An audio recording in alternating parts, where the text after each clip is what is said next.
So the Delhi Declaration is undoubtedly a diplomatic triumph for India. It's a good achievement because right until the G20 summit was being convened, the widespread expectation was there would be no agreement and that therefore a joint communique might not be possible. We might have to end up with a chairman's summary.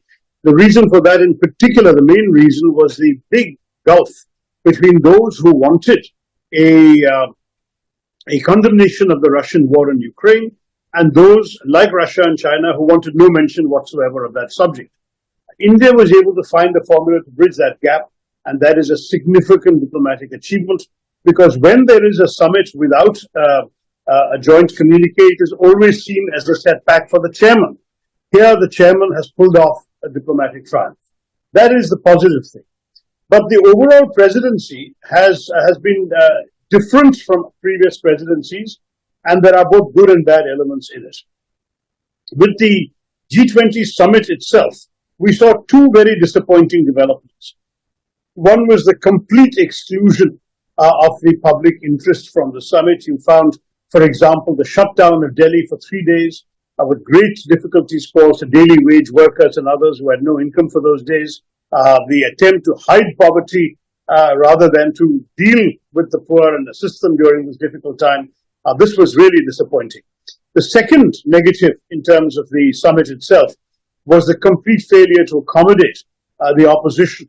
The same spirit of accommodation and conciliation that we saw in achieving the declaration was not extended in the domestic concept, in the domestic context to Indians. The leader of the opposition was not invited.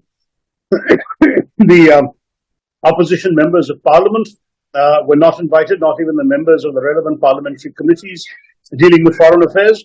Nobody was invited to any of the events, the receptions, or the dinner.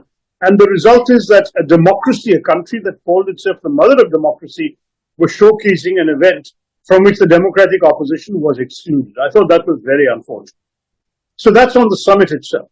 On the presidency as a whole, one of the things that was remarkable, I would say, about the government's conduct of the presidency was that they did something that no previous G20 presidency has done.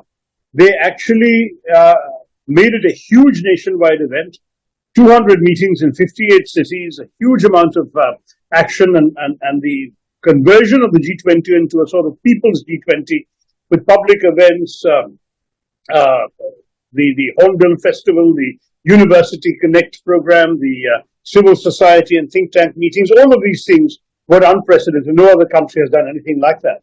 And that is in some ways both a credit to India for taking the message of the G20 to the entire people, but it's also an attempt by the ruling party to instrumentalize the G20 as something that would turn out to be an asset for them politically.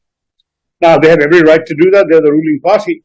But no other country has done this before. India has hosted many summits.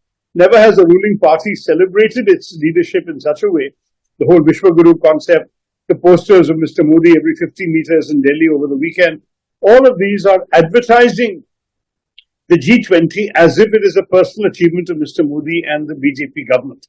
And that, I think, has raised some eyebrows, even internationally, judging by some of the foreign coverage I've seen of the G20. So success when it comes to the outcome, less impressive when it comes to the democratic practices that were not followed, and somewhat sort of curious that one of the main purposes of the G20 appears to have been to anoint the ruling party and the Prime Minister for the forthcoming general elections.